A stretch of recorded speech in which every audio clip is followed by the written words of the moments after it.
Hi everyone, welcome to the first episode of the Genius Pod, and today is June the 13th, and joining me here is LegCo member Dominic Lee. Hi, I'm Dominic Lee. So Mr. Lee is not only a LegCo member, but he's also a YouTuber, so Right. we'll just talk about, I'm pretty sure a lot of people are going to be curious about how is it like to be a YouTuber. Right. Okay. Yeah, I get that question a lot. So I don't. First of all, I don't see myself as a YouTuber. I'm more like a politician who happens to use YouTube as like a medium of like communicating with my constituents regarding like different government policy and stuff like that. But I just happen to have blown up like over the years and have now 330-ish thousand subscribers. So that was really something that I didn't anticipate. I think being part of an so-called influencer online, like it's a fun journey because you have to make content like day in and day out on a regular basis, and you have to think of like what kind of content you want to create. And after you create a content, how do you distribute to your audience? And then also you got to think about like what are the implications, especially as a politician. I have to see myself as a little bit more than a YouTuber, because a regular YouTuber can get away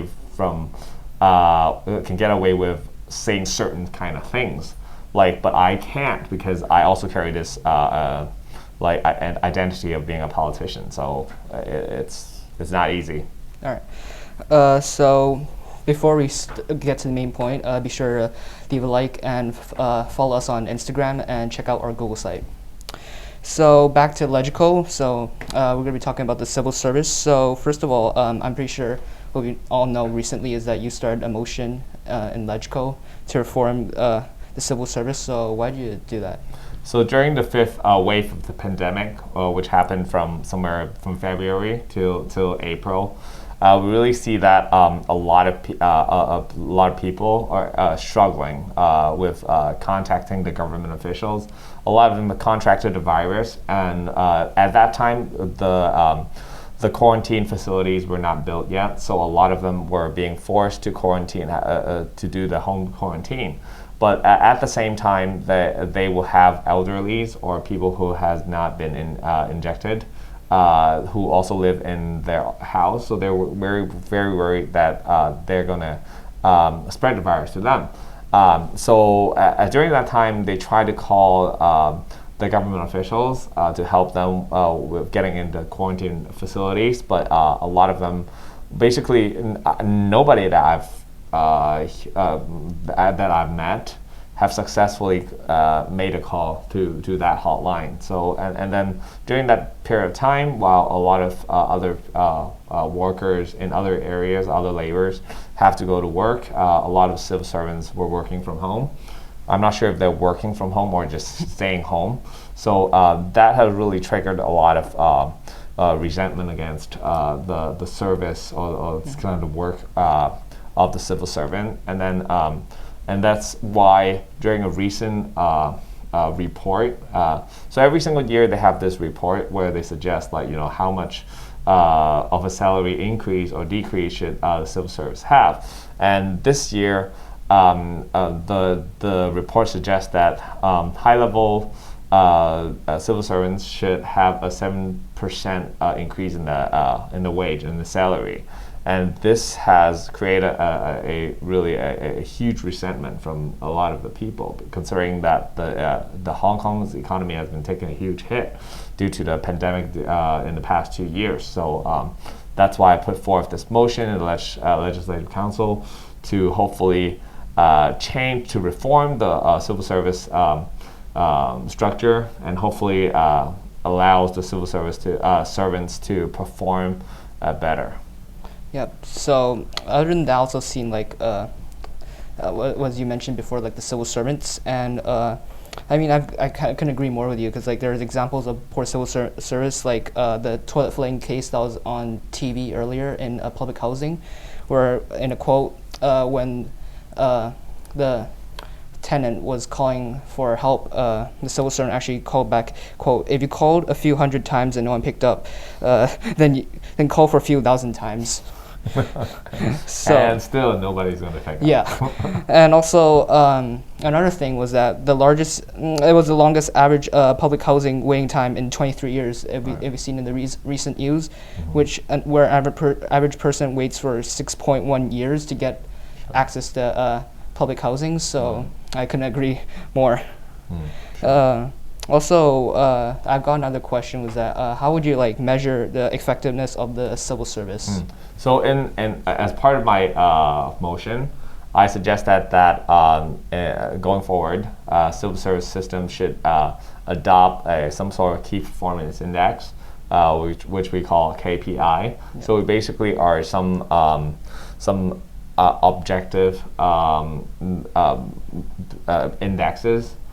Matrices, so where we can, which allows us to measure the performance of the civil servants.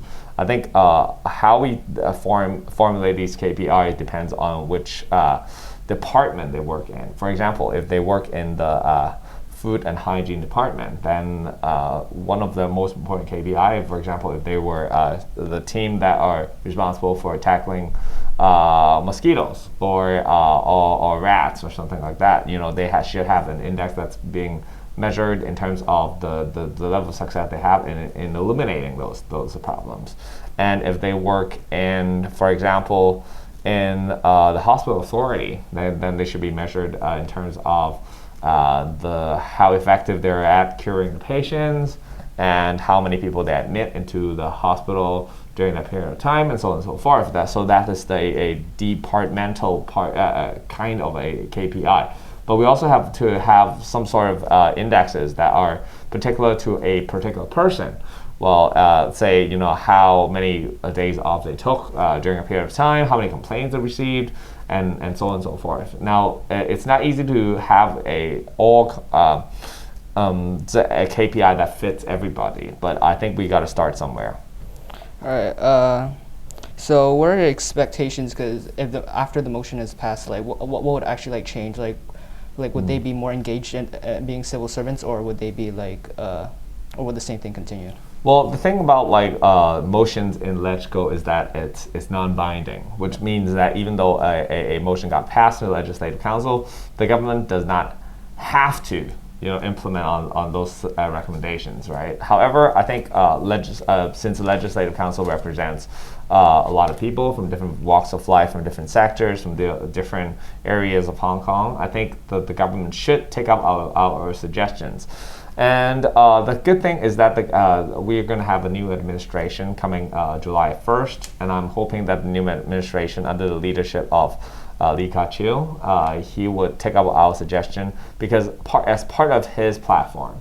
So he actually suggested that he wants to implement some sort of KPIs within the government as well. So it seems to his ideology fits right into ours. So I feel like it's a good opportunity that after the new administration comes into power, then they would implement some of our suggestions. All right. So this is a question that people were kind of curious about as well. So how would political loyalty affect civil service? Because there could be someone that doesn't agree with the government, but could be a really effective worker or. Well, I think it depends on, first of all, it depends on whether or not they're being professional with their work. So whether or not the political ideals is going to affect their work. And it also depends on the period of time.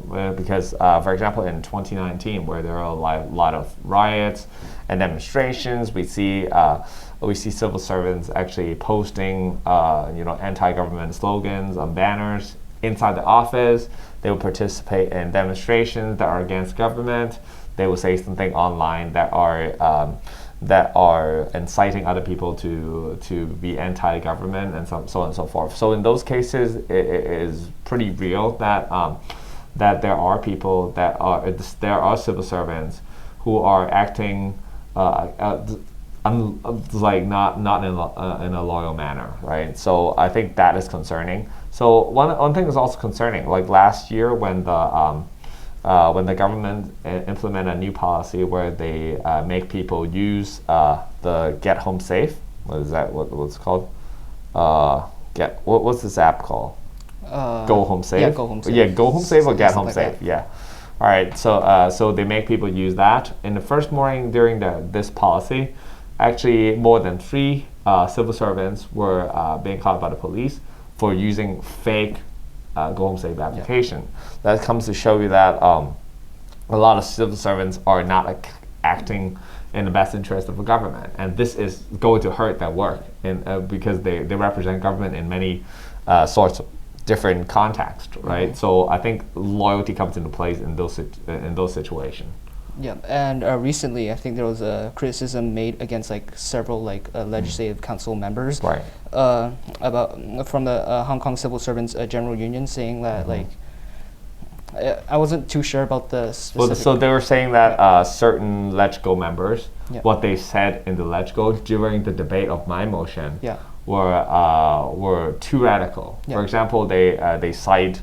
They actually didn't name any names, Yeah, they didn't name but a lot of the media referred to the speech made by Connie Lam So Wei, where she said that while top 10% of the civil servants should be promoted or given a bonus, the lowest performing 10% of the civil servants should be given a warning letter. And then, and if the poor performance continues, then they should be deducted the salary or wage, and also in certain scenario be fired. Right. So I think this is something that the civil servants general union it's very worried about. But I think it's fair. I think it's fair, right? Because I mean, like, you know, it may not be 10%, it may be 5%, or maybe 3%. People can be concerned about, you know, how you measure, like, you know, who are the best performing 10%, who are the worst 10%. There are a lot of technicalities that can be discussed, but I think the general idea of really rewarding those that are performing well, and really punishing people who aren't performing up to par. I think, and that is kind of what we really want to do. And you know, the thing is, my motion got passed by the Legislative Council across a wide spectrum of Legislative Council members who come from different backgrounds. Some of them come from labor union background, some of them came from the pro-business sector, and then so I think it's a general consensus of the Legislative Council that the civil service system really needs to be reformed. All right. So we can probably like sum it up right now. So to sum up, because I made a promise to everyone that we will always make a fair conclusion. To sum it up, so in order to like say why is it important to reform the civil service, so even though like certain individual actions don't represent the majority, definitely through the actions of like several individuals, we can tell that we need a stricter and clearer punish and reward system, as you mentioned earlier, and we also need to have a proper like KPI where the salary increase is more like reasonable, because as you've said recently, like it's unrealistic, like the way the KPI there's just no proper KPI for the salary increase, and at the end, like, thanks for joining me. Oh, no problem. It's my pleasure. So be sure to leave a like and follow us on Instagram, and check out our Google site. Thank you. Bye.